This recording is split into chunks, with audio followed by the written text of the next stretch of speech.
Hello friends, আবারও হাজির হয়েছে একটি টিপস নিয়ে। আজ যে টিপসটি শেয়ার করব তা হলো কিভাবে আপনি অনলাইনে মোবাইল হারানোর জিডি করতে পারেন।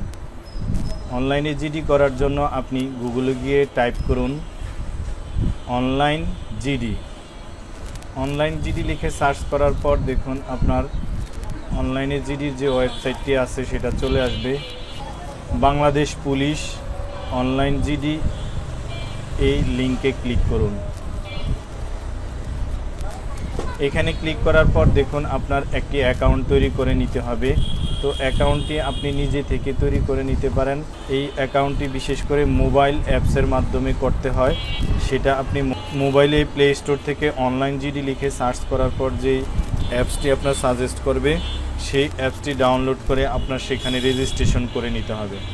তো আমার সেই অ্যাপসে রেজিস্ট্রেশন করা আছে, সেই জন্য এখন আমি ইউজার আইডি এবং পাসওয়ার্ড দিয়ে লগ ইন করে দেখাবো। দেখুন এখানে আপনার ইউজার আইডি মোবাইল নাম্বার বিশেষ করে থাকে, আর একটি পাসওয়ার্ড এখানে আপনার ইনপুট করতে হবে। এই পাসওয়ার্ডটি আপনার 15 দিন টাইম থাকে, 15 দিন পরে আবার নতুন করে পাসওয়ার্ড দিয়ে তারপর আবার লগ ইন করতে হয়। তো এভাবে আপনি 15 দিন পর পর পাসওয়ার্ড চেঞ্জ করে এই অনলাইন জিডির যে অ্যাকাউন্টটি রয়েছে সেটা আপনি কম্পিউটারে ইউজ করতে পারেন। তো এখানে লগ ইন করার পর দেখুন এখানে এই অপশনগুলো আসবে। এখান থেকে দেখুন তথ্য এন্ট্রি, পাওয়া এবং হারানো। আপনি এখানে এই হারানোতে ক্লিক করুন। হারানোতে ক্লিক করার পর এখানে দেখুন আপনার অনেকগুলো ক্যাটাগরি আসবে। এখানে আপনার কী ধরনের জিনিস হারিয়েছে সেইটা আপনার এখানে দিতে হবে। তো এখানে আমি মোবাইল ফোন হারানোর জিডি করে দেখাবো। মোবাইল ফোনে ক্লিক করার পর দেখুন এখানে আপনার রয়েছে মোবাইলের তথ্যর ভিতরে রয়েছে আপনার মোবাইলের ধরন, তারপরে হলো আপনার মডেল নাম্বার, আপনার যেই মডেলের ফোন হয় সেটা এখানে টাইপ করে দিন। তারপর অপারেটিং সিস্টেম, তারপরে দেখুন এখানে রয়েছে আপনার আইএমই নাম্বার 1 এবং এই পাশে রয়েছে আইএমই নাম্বার 2। আপনি যত তথ্যই আপনার এখানে দেন, কিন্তু আইএমই নাম্বারটাই হলো এই জিডির মূল জিনিস। আইএমই নাম্বার ভুল হলে কিন্তু আপনার জিডি করেও কোনো লাভ হবে না। দুইটি আইএমই নাম্বার সঠিকভাবে এখানে টাইপ করতে হবে। তো একটা আইএমই নাম্বার দেওয়ার পর এখানে আইএমই নাম্বার 2 রয়েছে, দেখুন এখানে ক্লিক করে আপনার আইএমই নাম্বার 2 ইনপুট করুন। তো এই আইএমই নাম্বার দেওয়ার পর রয়েছে দেখুন আপনার ব্যাটারি অ্যাম্পেয়ার। এখানে যদি আপনার কোনো কিছু মনে না থাকে ব্যাটারি অ্যাম্পেয়ার বা র্যাম রোম, এগুলো আপনি 5000 অ্যাম্পেয়ার দিয়ে দিতে পারেন। আর হলো র্যাম কত জিবি, রম কত জিবি, অর্থাৎ 466 বা 8128 এরকম র্যাম রম থাকতে পারে। এখানে আপনি র্যাম এবং রম এখান থেকে সিলেক্ট করে দিন। তো এখানে আপনার র্যাম রোম দেওয়ার পর আপনার কয়টা ফোন হারিয়েছে সেটা উল্লেখ করুন। তারপরে রয়েছে দেখুন আপনার এই ফোন হারানোর সময় মোবাইলে যে কোম্পানির সিম ছিল সেই নাম্বারটি এখানে দিন। এখানে দেওয়ার পর এখানে রয়েছে দেখুন আপনার কোন ব্র্যান্ডের আপনার মোবাইল হারিয়েছে সেই কোম্পানির নামটি দিন। ম্যাক অ্যাড্রেস না দিলেও চলবে। তো এখানে আপনার আইএমই নাম্বার, মোবাইলের ব্র্যান্ড নেম এগুলো দিয়ে তারপর রয়েছে দেখুন এখানে আপনার জরুরি প্রয়োজনে যোগাযোগ করুন। জরুরি প্রয়োজনে যোগাযোগ করার জন্য এখানে আপনার যাকে দিতে চান তার নাম, তারপরে তার সাথে সম্পর্ক, তার মোবাইল নাম্বার। আর একটি কথা হলো, যদি আপনি যেই থানার আন্ডারে জিডি করতে চান, ঠিকানা আপনার যেখানেই থাকুক না কেন ওই থানার আন্ডারে একটি ঠিকানা আপনার ইউজ করতে হবে।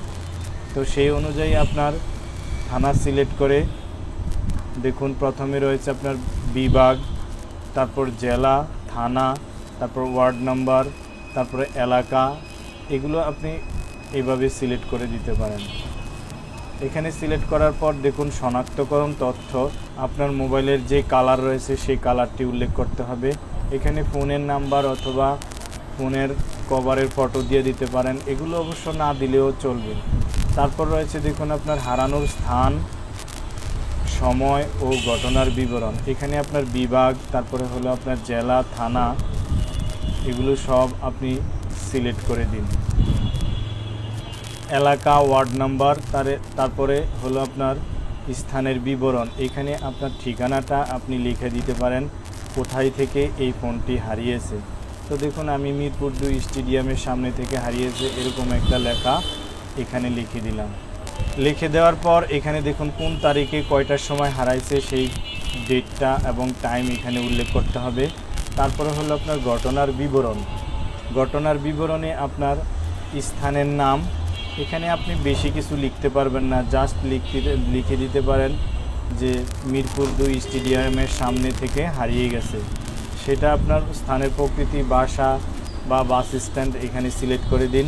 তারপরে স্থানের অবস্থান এটা উপরে নিচে ডাউ এভাবে উল্লেখ করে সেটা দিতে হবে। তারপরে নিজের অজান্তে হারিয়ে যায়, আপনার ফোন যদি চুরি হয়ে যায়, চুরির কিন্তু আপনি জিডি করতে পারবেন না, আপনাকে এখানে হারিয়ে গেছে মর্মে জিডি করতে হবে। চুরি হলো আপনার অভিযোগ হয়ে যাবে, এটা মামলার মতো কাজ করবে, সেই জন্য আপনার জিডি করতে গেলে অবশ্যই আপনার সেটা হারিয়ে গেছে উল্লেখ করতে হবে।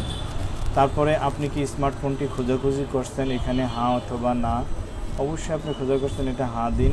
তারপরে রয়েছে দেখুন আপনার এন্ট্রি ফর, এখানে আপনার নিজ বা অন্যজন, যদি নিজের হয়ে থাকে তাহলে নিজ সিলেক্ট করুন। আর অন্যজনের, যেহেতু আমার অ্যাকাউন্ট থেকে অন্য আরেকজনের একটি জিডি তৈরি করে দিচ্ছি, সেই জন্য এখানে লিখতে হবে অন্যজন দিয়ে তারপর হলো আপনার এখানে তার জাতীয় পরিচয়পত্র নাম্বার, জন্ম তারিখ, জাতীয় পরিচয়পত্র এবং জন্ম তারিখ লিখে এখানে ভেরিফাইতে ক্লিক করতে হবে। ভেরিফাইতে ক্লিক করার পর আপনার ভোটার আইডি কার্ডটি এভাবে অনলাইন থেকে ভেরিফাই করে নেবে। সেখানে আপনার নাম, বাবার নাম, মায়ের নাম এগুলো চলে আসবে। এখানে আপনার একটি ফোন নাম্বার আসবে। ভোটার আইডি কার্ড তৈরি করার সময় যেই ফোন নাম্বারটি আপনি দিয়েছেন সেটা বিশেষ করে আসবে, কিন্তু সেটা যদি না থাকে, নতুন আপনার কাছে যেই ফোনটা আছে, যেই নাম্বারে এখনই একটি কোড আসবে, টাইপ করে দিন।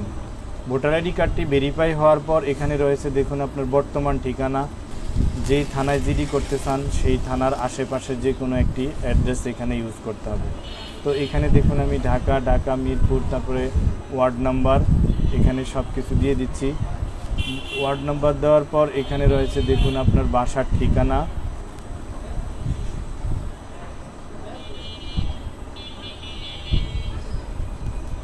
এখানে রয়েছে আপনার দেখুন স্থানের ঠিকানা, তারপরে পোস্ট অফিসের কোড, এগুলো দিয়ে তারপর এখানে আপনার সব তথ্য উপর থেকে নিচ পর্যন্ত আবার দেখে আসবেন। তবে আপনার আইএমই নাম্বারগুলো অবশ্যই আপনি বারবার চেক করে দেখবেন। এই নাম্বারগুলো ঠিক থাকলে অন্য কোনো তথ্যে গ্যাপ থাকলেও আপনার কোনো ধরনের সমস্যা হবে না। সব কিছু দেখার পর রয়েছে দেখুন এখানে আপনার রয়েছে সাবমিট, আপনি সাবমিটে ক্লিক করুন। সাবমিটে ক্লিক করার পর আপনার সবগুলো ইনফরমেশন এভাবে আপনাকে দেখাবে। এখান থেকেও আপনি পুনরায় আবার সব তথ্য দেখে আসতে পারেন। এখানে যদি সব তথ্য ঠিক থাকে তাহলে এখানে দেখুন রয়েছে I have agreed to accept terms and condition, এটাতে টিক দিয়ে তারপর এখানে রয়েছে দেখুন ফাইনাল সাবমিট, এখানে আপনি ফাইনাল সাবমিটে ক্লিক করুন। ফাইনাল সাবমিটে ক্লিক করার সাথে সাথে আপনার যে নাম্বারটি এইমাত্র দিয়েছেন সেই নাম্বারে একটি 6 ডিজিটের ওটিপি আসবে। সেই ওটিপিটি দিয়ে এখানে আপনি ভেরিফাই ওটিপিতে ক্লিক করুন। ভেরিফাই ওটিপিতে ক্লিক করার পর আপনার আবেদনটি সফলভাবে সাবমিট হয়ে যাবে। এখানে আপনার ট্র্যাকিং নাম্বার চলে আসবে। এই ট্র্যাকিং নাম্বারটি দিয়ে আপনি থানা থেকে জিডিটি সংগ্রহ করতে পারবেন। তো এখানে রয়েছে দেখুন আপনার আবেদনপত্রটি প্রিন্ট করুন। আবেদনের প্রিন্ট অপশনে ক্লিক করে আপনার যে ডাটাটা রয়েছে সেটা আপনি প্রিন্ট আউট করে থানায় নিয়ে যেতে পারেন। এগুলো অনলাইন জিডিগুলো বিশেষ করে এখন অনলাইনেই হয়ে যায়, তবে যদি আপনার ইমার্জেন্সি প্রয়োজন হয় তাহলে এই ট্র্যাকিং নাম্বারের এই পেজটি থানায় নিয়ে গেলে আপনার সব কিছু ভেরিফাই করে দ্রুত আপনাকে একটি জিডি নাম্বার অ্যাকসেপ্ট করে আপনার জিডি নাম্বার দিয়ে একটি জিডি কপি প্রিন্ট করে দিবে। সেই কপিটি জিডি কপি হিসাবে বিবেচিত হবে। তো ফ্রেন্ডস, এভাবে আপনি অনলাইন জিডির আবেদন করে সেখানে জিডির কাজ সম্পন্ন করতে পারেন। তো আজ এই পর্যন্তই, আল্লাহ হাফেজ। তো ফ্রেন্ডস, এই ভিডিওটি যদি আপনার ভালো লেগে থাকে তাহলে একটি লাইক দিবেন এবং কমেন্ট করে আপনার মতামত জানাবেন। আর যদি বিন্দু পরিমাণ উপকার এসে থাকে তাহলে আমার চ্যানেলটি অবশ্যই সাবস্ক্রাইব করবেন। আর পরবর্তী ভিডিও দেখার জন্য বেল বাটনে একটি ক্লিক করবেন।